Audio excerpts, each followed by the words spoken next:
mbokk internet Seneweb TV seneweb.com di match mbik ci contentement comme niñ koy defee say su ne dans votre émission au calme tey nag ñu dalalati ndaanaan ki ñu dalal tey kenn dootu ko naatamle ci li nga xam ne moom moo di réseaux sociaux yi rawatina nag ci TikTok bi muy Pascal borom Paris ndax yaakaar naa ne buñ ne Pascal rek jamono ji ñëpp ko xam waaye buñ ne Pascal cousin Wally ñëpp ko daal di ràññee ci li nga xam ne nag moom moo di TikTok bi lee mon frère maa ngi lay nuyu di la ziar di la jox sa wàccuwaay. maa ngi lay nuyu di la fay Nabou.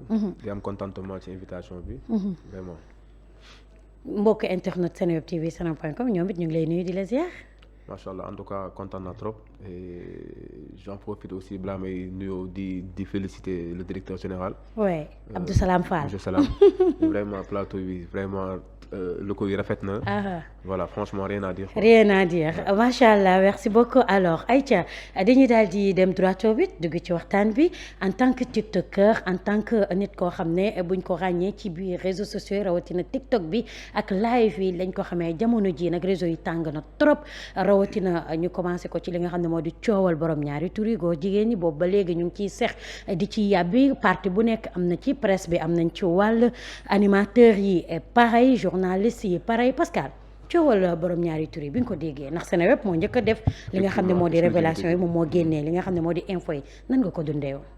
bah écoute am déception bi mooy déjà du ñi ñu siiw ñu ci nekk mais déception bi mooy dëkk bu toll ni Sénégal. nga xam ne dañu xam ci dëkku diine dëkku culture dëkku sutura. ñu yeewu suba ñu teg ko sunu kanam ne voilà des gens yoo xam ne.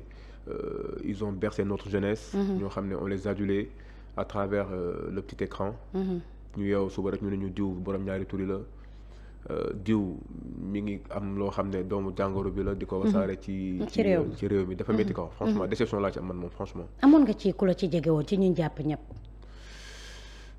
pas jege parce que tey jii su fekkente ne animateur bi liggéey ci télé bu mag bi la. di Pape Cheikh. waaw jege na ñëpp parce que on a grandi à travers sa voix. on a grandi à travers son visage tu vois. donc da ngay dem ba après da ngay familiariser wu ak moom. su fekkente ne loolu mooy jege. waaw bon en tant que influenceur en fait laa bëggoon wax évidemment on s'est vu pour la première fois on s'est rencontré en 2024 si Adidas Arena bi. ok et il m'avait vraiment taré d'éloge. xam nga boobu maa ngi ko fekk en pleine interview mais dama doon xëcc ma. wax lu rafet ci man wax dëgg yàlla. j'ai apprécié venant de lui parce que c'est pas n'importe qui aussi si dëkk bi. parce que c'est l'un des plus grands animateurs de l'Afrique de l'Ouest quoi qu'on puisse dire. donc ça m'avait plu vraiment. tey loi bi ñu bëri ñu ngi naan dañ leen war a criminaliser war nañ leen war a rey ñi naan waru ju leen rey nañ leen corriger nañ leen rectifier yow sa avis lan la ci loolu. man sama avis mooy li PM wax rek son excellence monsieur Ousmane Sonko. le fait de durcir les peines d'emprisonnement valant de plus de 10 ans. voilà loolu defe naa ni loolu rek ndam la moo tane rey bi. voilà rey bi moom du lu tane mooy fekkante ne comme c'est un pays boo xam ne on est un pays de religion. moo xam catholique moo xam jullit. l'islam lu ma bëggul moom. yàlla bëggu ko. man du man maa koy wax naan lii tane na wala tanewul quoi donc su fekkente ne tey jii dañ doon dëkk charia. kon ñoom heure bi kenn waxatu ko vraiment. dëgg la voilà tamit hormis le fait d'être homosexuel, excusez-moi du terme, il y a aussi la transmission volontaire du VIH/SIDA. VIH/SIDA parce que gisoon nañ yow it amoon nga ci jàppante tuuti ak Pape Mbaye ci live yi ci coowal góor jigéen ñi. waaw loolu erreur de communication laa ko mënoon tuddee parce que dafa mel ne da nga doon dal ci kaw góor jigéen ñi moom mu ne la yow ñoom ngay àndal parce que loo am ñoom ñoo la ko jox. waaw xam nga nag en fait je pense que je faisais partie des rares influenceurs boo xam ne bi ñu tàmbalee affaire yi ba léegi bàyyi ñu. et man du ma def cas. bi ma taalee sama live di def Pascal TV. dama doon traiter actualité. tu vois donc man sama live amul saaga amul xaste. et on ne dénigre personne. lu Seneweb wax moom la ñuy jël réel ñu ne tey Seneweb génne na. nee nañu diw bokk na ci 2 jours après ñu ne ñu diw am na virus bi. tu vois léegi loolu ñuy traité. léegi tey jii buñ ciy wax. et je salue de passage aussi Ma Miranda bi nga xam ne moom tamit ak Sénégal rek ñoo xam ne vraiment bi affaire yi tàmbalee ba léegi ñu ngi ci. ak Adamo et Choco surtout. et Choco voilà xaw ma na laal ko mën a expliquer man j'ai jamais prononcé le nom de Pape Mbaye. musuma wax turam. mais la moo tax moom mu génn attaqué la personnellement. bay waaw wax parce que dafa am ne tey lépp loo am Paris góor jigéen ñi ñoo la ko jox lépp loo am Paris góor jigéen ñi ñoo tax. donc lu tax mu acharné wu noonu sa kaw di wax ne yow ñëpp ci war a wax ci cas bi ba mu des yow. mais parce que c'est tout simplement peut-être que je sais pas man sama jàngat bu ndaw mooy je commençais à déranger au fait. ok parce que Pape Mbaye c'est quelqu'un boo xam ne c'est un expert en communication. Tu vois moom il communique très bien. donc man ci sama xalaat bu ndaw am na ñoo xam ne doo leen tudd. tu vois mais li mu wax moom la engagé après il s'est rectifié. jéggalu na xam nga wax ji dafa xaw a rëy parce que loolu ñoom ngay àndal moom nga benn lay doon. parce que wax ji nekkoon na wax joo xam ne ñu bari rafetlu wuñu ko woon ndax rëyoon na bu nee yow loo am góor jigéen ñi la te ñoom ngay àndal ñoom ngay fréquenté dafay mel ni dañoo ne Pascal tamit góor jigéen la alors que yow yaa ngi défendre li nga xam ne moom moo di coowal góor jigéen. waaw mais c'était xam nga Nabou. sama premier live man dama wax ne la peur doit changer de camp. tout à fait parce que bu njëkkoon bu ñu ne diw góor jigéen la daan dalay sosol de. dalay def lii de après su boobaa da ngay am da ngay am recul. tout à fait mais quand je disais que la peur doit changer de camp et que ñoom bu ñu saagee ñu xaste wala ñu sosal la. c'est pas grave. l'essentiel mooy yow. ñi nga xam man maa ngi France. man maa ngi sant yàlla bu baax. dëkk bi ma nekk même su fekkante ne tënk fa légaliser mais man sama dëkk moo ma ñor. mooy ñi nga xam ne tey jii nekkul ne yaa ngi New York wala yaa ngi États-Unis rek luy xew sa dëkk soo nekk ci. non la transmission volontaire du VIH SIDA mi ngi ci buntu ci kër yëpp di fëgg di xaar ku ibbi. tu vois te nekk nañ ci dëkk boo xam ne on a une jeunesse excusez-moi du terme mais un peu malsaine. tout le monde couche avec tout le monde. tout à fait. tu vois donc tey jii ñun loolu bu ñu koy xeex. du pour ñun fi ñu nekk ñu ngi sant yàlla bu baax. te d'ailleurs j'en profite pour wax leen ne si sama court séjour bi. man dinaa def benn vidéo boo xam ne en direct boo xam ne damay dem ma dépister wu. pour pouvoir aussi essayer de sensibiliser la jeunesse sénégalaise pour qu'ils viennent se dépister. non seulement tu te protèges mais tu protèges aussi tes partenaires. on sait jamais parce que dëkk la boo xam ne comme li ma wax léegi rek tout le monde couche avec tout le monde. tout à fait tu vois mais concernant Pape Mbaye, j'ai jamais émis son nom. On parlait d'un imam Kane que je salue de passage.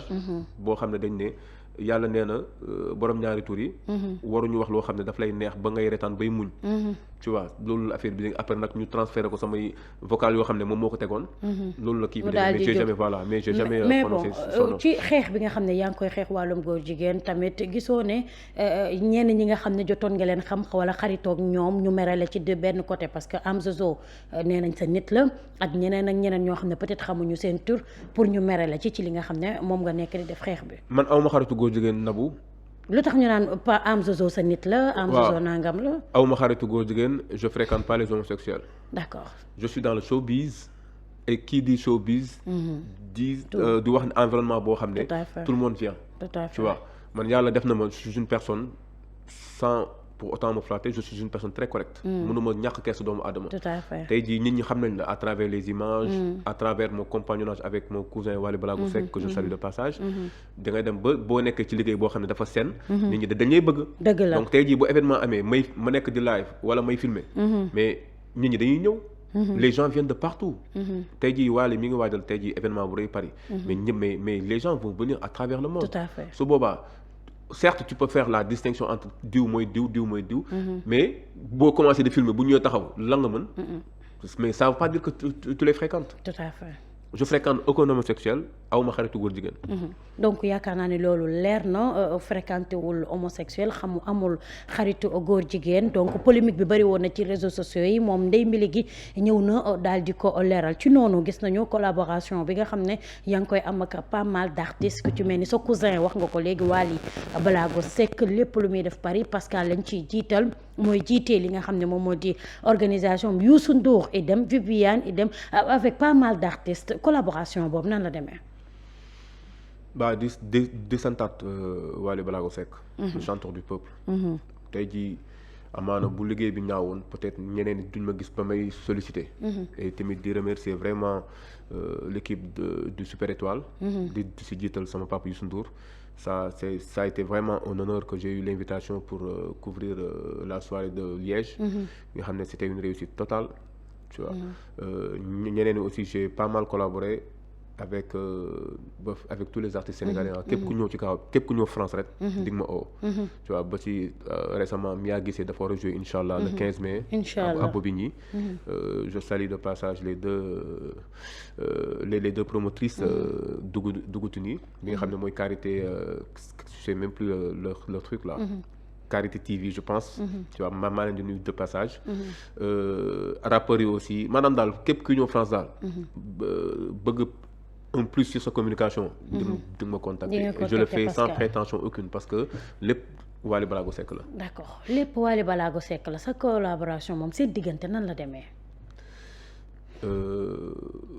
c'est Wally Seck qui a fait Pascal d'accord c'est grâce à Wally Ballago Seck que j'écume les plateaux c'est grâce à Wally Ballago Seck que je suis entre deux avions tout le temps c'est grâce à Wally Ballago Seck que tey jii su ma rombee ñu ne Pascal teg ci Wally ngi nele c'est grâce à Wally Ballago Seck et hormis le sang qui nous lie mënuma ko remercier parce que il m'a ouvert beaucoup de portes tout à fait et beaucoup d'opportunités ci sa carrière ci sama carrière ci sama vie sama bopp wax du carrière mais sama vie personnelle parce que nit oo la rek ne la dama la bëgg ngir Wally Ballago Seck rek kooku mënoo ko fay tout à fait et les gens nit ñi dañuy jël seen téléphone di la may ñuy jël seen alal di la may tu vois ñuy jël seen yëre tu vois dañ koy def da ngay gis ne parce que li ngay liggéey Wally Seck on sent que tu le fais avec le cœur donc man li ma la may ni xol laa ko defee kooku mënoo ko gàntu dëgg la voilà dëgg la c'est important kooku mënoo ko gàttu xol nga lay daal di fay mais yemoo ci rek ci li nga xam ne moo di jàppale artistes yi yemoo ci live pour jàppale sa cousin Wally Ballago Seck gis nañu ne tu as pas mal de collaborations avec les restaurants de Paris à chaque fois dañuy gis yaa ngi ci resto yi yaa ngi wax ak ñoom sénégalais bi ñu ñëwee ñu ci bëri yaa leen di dalal yaay def visite bi nga xam ne biir Paris c'est quoi le travail de Pascal exactement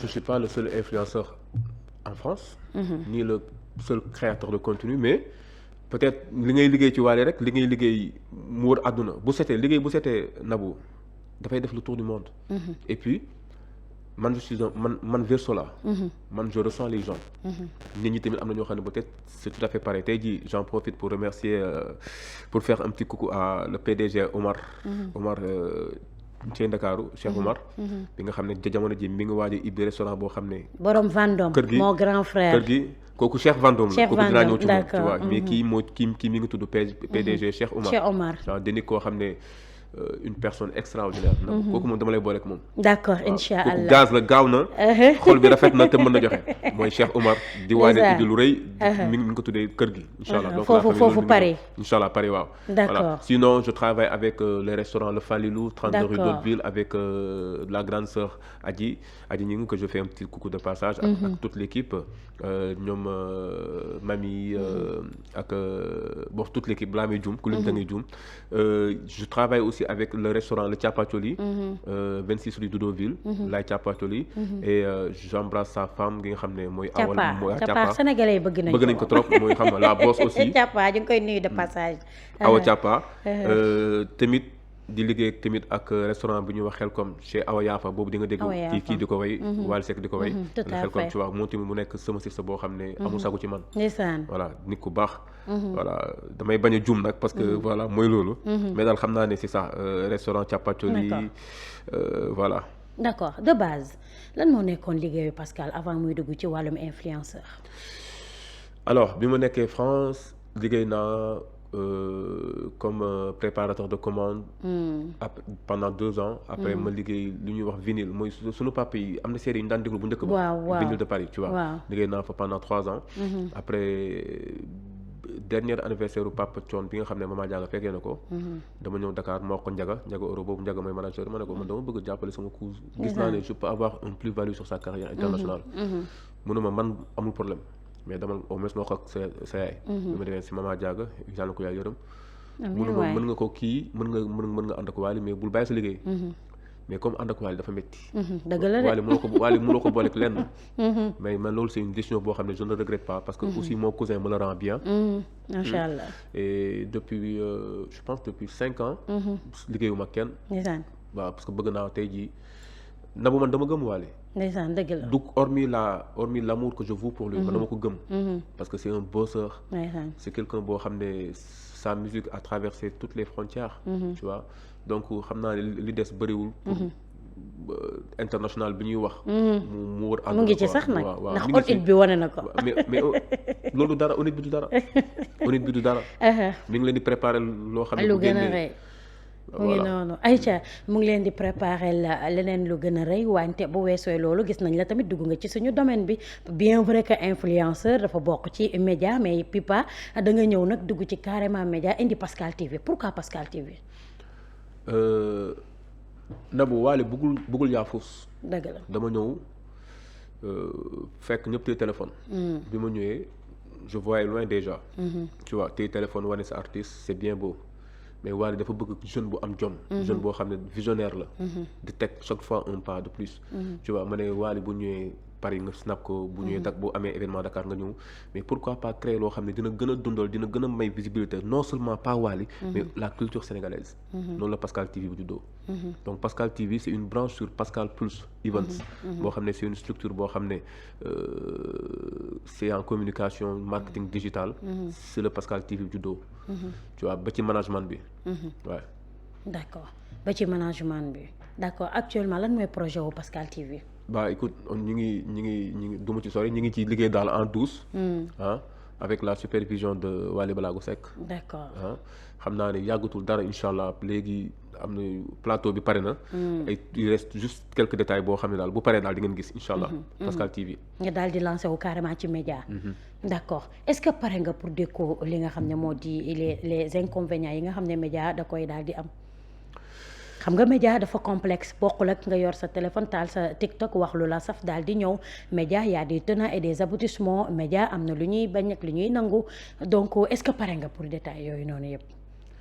Bijou Ngoné bi may doogay dugg ci affaire influenceurs yi daf ma waxoon ne ma cause. Sénégal nappante moo fa am. dëgg la te nappante mooy fen. te man bëgguma fen. dëgg la donc am naa yaakaar ne lépp loo xam ne da nga koy teg ci yoon rek. même bu dee métti la suba di nga ci am ndam. d'accord donc waxu Bijou Ngoné boobu à chaque fois day ñëwaat sama xel. day ñëwaat maanaam bul bokk ci nappante yi. te man lébu laa te bëgguma fen man mënuma fen déjà. ndeysaan damay bëgg lu ma teg rek mu dem mu. nga lébu day direct naqari deret. pas naqari deret sax mais voilà. waaw. d'accord site d'information générale wala people rek lay dox. lépp la ñuy def on traite les infos people. sociétal thème sociétal fait divers. lépp la ñuy def. d'accord mais bëgguma xóotal parce que damay bañ waa seen web di ma teg. di la teg bët di ma teg la ayis.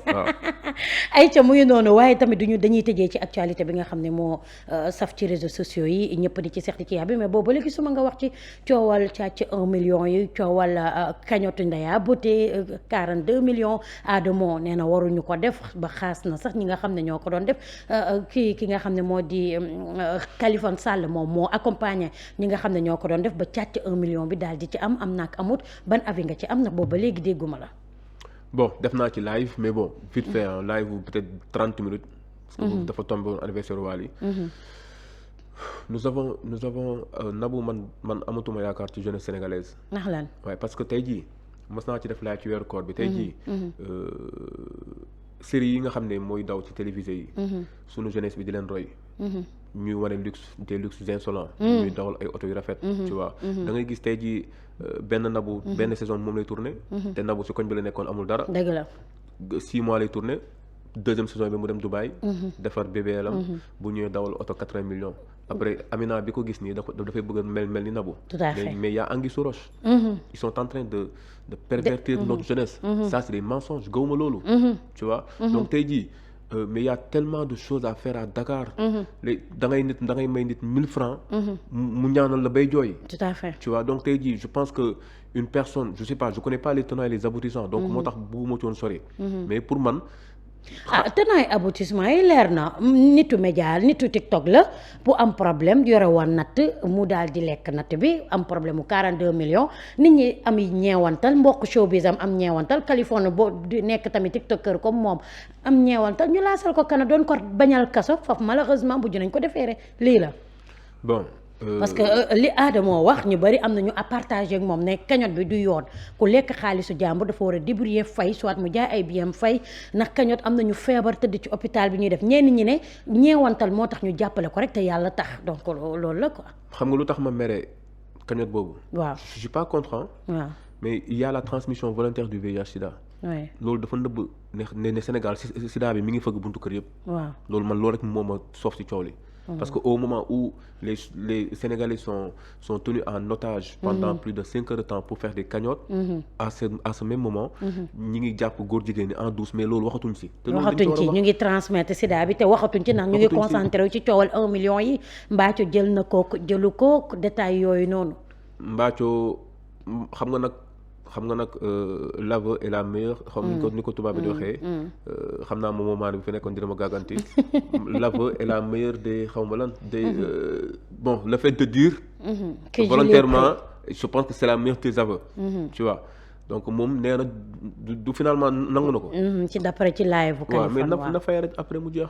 mais problème bi tamit j'ai pas aimé par contre j'ai pas aimé la réaction des nawle. je l'ai pas aimé moo ko parce que def nañ vidéo boo xam ne Ismaïla nee na et je me permets de dire son nom. c'est pas méchant nee na wax boobu xas na Mbathio. ba ne ko Wally Seck sax bàyyi na la. Wally Seck du bàyyi nit ci ay détails. Wally Seck du bàyyi nit parce que Nabou def na lii wala Nabou def na lële. tu vois Wally li tax mu lay bàyyi. yow la seen diggante ñaar la. dëgg la donc pour man une personne boo xam ne tey jii ñoom ils sont dans toutes les cérémonies. que ce soit au niveau national international. ñoom dañoo war a tëddee njaaxanaay rek. mën nañ def seen live les Sénégalais les apprécient. tu vois ba pare ñoom ñu mën a wax dëgg. mais tey jii su fekkante ne sa morom artiste la. ngeen bokk game bi. soo waxee rek après man pour man daal waxam bi rafetlu ma ko quoi. non gis nañu Mbathio dugg ci live bi ne vraiment jiwuma leen lii nit ñu bëree ngi dagg ci kàddu yi ñaaw li ngeen may wax ci live Modou Mbaye sax la dugg. ne leen yow ak Ismaïla Mbaye boobu ba léegi yéen a ngi wax nit ñaa ngi koy dagg di ma envoyé te sekkuma ak yéen lii te jiwuma leen lii. donc non c'était pas leur rôle parce que ñoom c'est des griots nobles. ñoom mënoon nañu am seen avis ñu téye ko seen biir bu lampi fay ñu wax lu leen neex. mais loolu waroo toog di wax ko parce que ñoom ñoom dañuy dem partout. dëgg la te gis nga Nabou adduna dafa gàtt trop. dëgg la. Baye Zale dafa daan wax dem ci yàlla naan Pascal tey 1 plus 1 égale 2.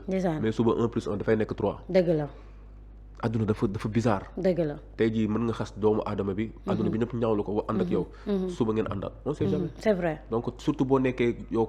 maanaam un porteur de voix traditionnel un porteur de voix ba pare ñoom ce sont des voix autorisées tu vois donc il faut nga tëddee ñaaxanaay d'accord c'est important kàddu yi rafet na vraiment surtout sëñ Mbathio jigéen la malgré tout xëy na situation moo ko dab rek waaye nit ku baax la nit ku jàmbaare la te situation aussi du bàyyi kenn tey moom la suba mën a nekk keneen yal na yéex yàlla bu mu am kàddu yi rafet na Pascal l'émission tire à sa fin lan ngay tàggatoo ak lan mooy projet wu Pascal bon projet bi c'est Pascal TV mais comme Sénégal boo wax bu ñu xamee fi nga jëm doo dem. mais nag ndeen ma bàyyi de c'est Wally Seck mooy lépp voilà. moo coiffé lépp voilà donc au fait su fekkante ne permettre nga ma ko. damay remercier sama benn sister. Souadou lay. di nga dégg Wally di ko way. macha allah. c'est une maman boo xam ne yàlla na ko suñu borom lafal cat. allahumma amiin waay. yàlla na suñu borom lafal cat ba pare sàmm ko sàmm njabootam. amiin waay maman Souadou je te fais un gros bisou. di leen wax ne salon sunu art. les colommes du Sénégal seront à Paris pour un événement exceptionnel. du 16 au 17 mai place du Louvre. y a aussi ñi moom mënu ma leen bañ a wax muy. Ibou moto Gueule Tapée avec toute la team ay sénégalais yu am jom nañu nekk Paris Ibou fa garage boo xam ne moo ëpp fii yaa ngi dégg moo ëpp fii fuuf ñoom Momo Rakam Sëñ Fallou et toute l'équipe maa ngi leen di shout out di nuyu aussi dynamique xeer li nga xam ne moo tax sama barbe bi nooy douce complexe Mora Couture moom tamit dinaa ko wax mu solal la